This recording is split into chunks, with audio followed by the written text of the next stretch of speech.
Bonjour à tous, bienvenue à Deauville, bienvenue pour ce congrès de la DCF, l'Assemblée des communautés de France, le rendez-vous des communautés et des métropoles. J'ai le plaisir de donner la parole à Sébastien Miossec, bonjour. Bonjour. Président de Quimperlé Communauté dans le Finistère, 57 000 habitants. Exactement. Et Renaud Averly, bonjour. Bonjour. Président de la communauté de communes du Pays Rethelois dans les Ardennes, 30 000 habitants. C'est parfait. J'ai tout bon. Alors on va parler avec vous fiscalité locale. Vous participez pendant cette convention à un atelier sur la fiscalité résidentielle de demain. C'est un des enjeux dont on parle.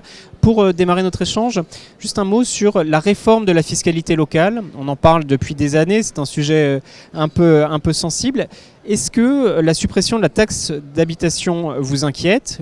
Le gouvernement a promis qu'elle serait compensée par d'autres recettes dans les budgets locaux. Quel est votre ressenti d'élu local, Sébastien Miossec? Alors assez globalement sur cette question de la fiscalité, l'enjeu quand même de toutes les réformes et de la décentralisation, c'est qu'il y ait de la liberté locale. Et quand à la base on pose la question à travers la fiscalité de réduire la liberté locale, ça nous interpelle, on est nombreux sur les territoires à être interpellés par tout ça.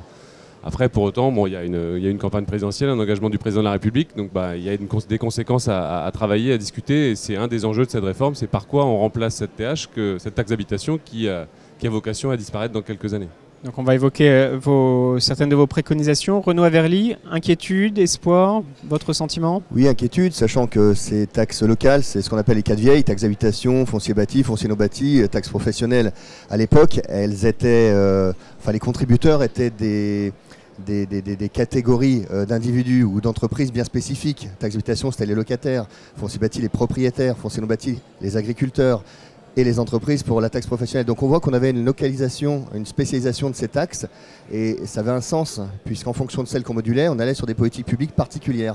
Aujourd'hui, avec la suppression de la taxe d'habitation, ça pose quand même question parce qu'on a toute une partie de notre population qu'on va déconnecter quelque part du lien avec l'impôt.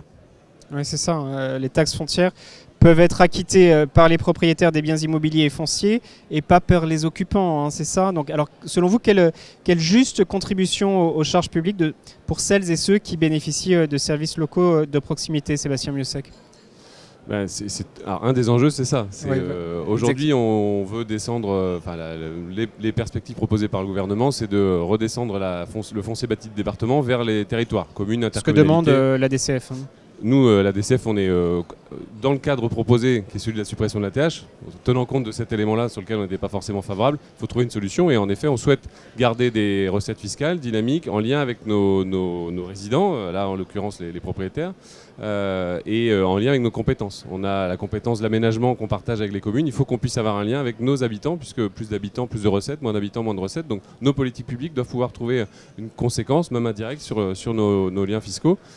C'est aussi le cas de la CVAE, la cotisation sur la valeur ajoutée des entreprises, qui est une autre recette qui pourrait compenser une perte de TH, qui elle est en lien avec notre compétence économique. Donc ces discussions-là, on doit les avoir, même si ça a des conséquences, puisque à chaque fois, c'est les recettes qu'aujourd'hui les départements perçoivent. Et que évidemment, si on déshabille Jean pour habiller Jacques, il faut trouver aussi des solutions pour le premier. Ça peut susciter quelques tensions animées, mais c'est bien de dialoguer. Votre sentiment, Renaud Averly?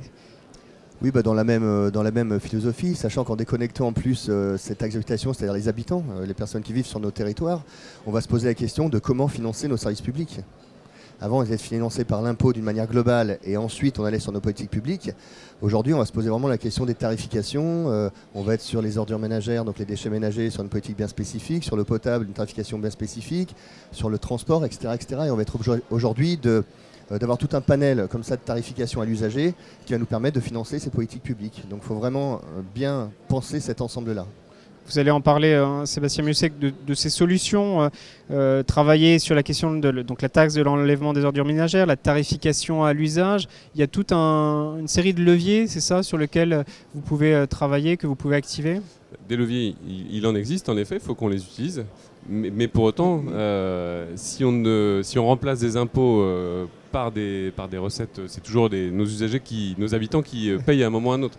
Donc il ne faut pas non plus que les décisions nationales arrivent comme conséquence que nous, élus locaux, on doit assumer l'impopularité de lever des recettes sur nos usagers, quel que soit le mode. Vous êtes en première ligne. On entend les discussions qui démarrent. Renaud Averlier, alors vous avez évoqué la taxe d'enlèvement des ordures ménagères, la tarification à l'usage. À vous écouter, il n'y a pas de bonne solution. Ce sont des dosages, des arbitrages subtils sur lesquels vous devez travailler. Ce sont vraiment les curseurs, en fait, où on va mettre les curseurs. Je rejoins complètement la position de Sébastien sur le foncier bâti, puisqu'on aura une connexion avec nos politiques d'aménagement du territoire. Ça ne suffira pas forcément. Et aujourd'hui, nos intercommunalités ont la compétence de développement économique. Donc oui, une partie de la CVE, pour moi, évident, puisqu'on a le lien avec les entreprises. Ça paraît logique. Ça ne suffira peut-être pas encore. Donc avoir en plus un impôt national qui vient lisser et compléter. On parle d'une partie de la TVA, on parle d'un certain nombre de choses. C'est aussi une des solutions qu'on pourrait trouver dans des territoires qui sont un peu plus pauvres et qui n'ont pas forcément des grosses ressources de CVAE. Donc il y a tout un panel là qu'il faut essayer d'organiser, sachant que, et je rejoins également tes paroles, un autre contribuable, à un moment il est pris à la gorge et il faut savoir nous analyser, gérer et être dans le bon créneau pour ne pas tirer un territoire au bout du compte vers le bas par une surimposition. Ça, il faut évidemment tenir compte de la situation des territoires. C'est pas la même chose, territoire urbain, périurbain. Exactement. Et tout ça, au-delà des grandes masses, puisqu'en gros, il y a 22 milliards d'euros de TH qu'il faut remplacer. On a 14 milliards de foncier bâti des départements, donc il manque quand même encore 8 milliards. On parle de CVAE, TVA, etc. Sans rentrer dans la technique, tout ça, ça a des conséquences, puisque sur un territoire, la taxe d'habitation est loin d'être toujours égale au foncier départemental sur le même territoire. Et pourtant, on va bien avoir des compensations par territoire. Donc derrière, tous des mécanismes de compensation, de garantie, etc. Et c'est un vrai mécano extrêmement complexe, à l'image un peu de la taxe professionnelle quand ça a été supprimé. Et donc à la DCF, au sein du comité des finances locales où je siège aussi, on essaie de mesurer toutes ces conséquences-là. Et tout ça, pour moi, ça amène une conséquence. Et une vraie question, c'est qu'il faut vraiment refonder la fiscalité locale et refonder à travers un vrai pacte girondin où l'État fait confiance au territoire, la façon dont on pense les libertés locales, la façon dont on pense la capacité des territoires à avoir un lien de ressources entre nos collectivités et les usagers. Vous l'avez dit tous les deux, hein, c'est complexe, c'est sensible, c'est difficile. Il faut absolument, dans la méthode de cette réforme, tenir compte de vos avis, que vous soyez partie prenante de la discussion. C'est bien de le rappeler. C'est bien ce qu'on cherche. À la DCF, on essaie de ne pas faire la politique de la chaise vide quand on veut dialoguer avec le gouvernement, mais ça ne nous empêche pas de dire au gouvernement tous les critiques qu'on peut porter sur un certain nombre de réformes qui sont portées en ce moment. Mais encore faut-il qu'on soit entendu, parce qu'à un moment, on veut être partie prenante, mais il faut que le dialogue soit vraiment constructif de part et d'autre. Le message est passé. Oui, et puis surtout, il faut avoir une vision de territoire, une vision locale. On est en confrontation constante avec nos usagers, nos contribuables, donc on a une certaine vérité, on porte une certaine vérité qu'on doit entendre à un moment. Voilà, la politique publique, c'est pas que des grandes masses de chiffres qui viennent d'en haut et qui nous disent pour équilibrer, c'est ça. Non, il y a des gens derrière, des habitants, il faut les prendre en compte. Un mot pour terminer cet échange sur le sondage IFOP pour la DCF là, qui est rendu public aujourd'hui le 4 octobre. Sondage IFOP pour la DCF sur les Français et l'intercommunalité. On voit que la perception de l'intercommunalité par vos citoyens, les usagers de votre territoire a vraiment progressé. Il y a quelques années, l'intercommunalité, on ne savait pas forcément sur quel était son champ d'intervention. Est-ce que sur ces enjeux de fiscalité locale, il y a un travail de pédagogie plus largement autour de l'intercommunalité à mener avant les échéances de 2020, Sébastien Mieussec? De la pédagogie, toujours. Le fait intercommunal aujourd'hui semble très largement adopté par nos habitants. On est entre 80 et 90% d'acceptation et de reconnaissance de l'intercommunalité. 86% en moyenne, mais ça dépend un peu des territoires urbains, ruraux. Mais même dans les territoires ruraux, on pourrait se dire qu'il peut y avoir une crise, il y a plus de 80%. Donc on voit que ce pas-là, il est franchi aujourd'hui. Mais pour autant, le citoyen, peut être d'humeur versatile. Et les questions fiscales sont souvent au cœur des grognements de nos concitoyens. Donc soyons vigilants et prudents aussi dans toutes les réformes qu'on peut apporter sur ces réformes, sur ces questions de finances et de fiscalité.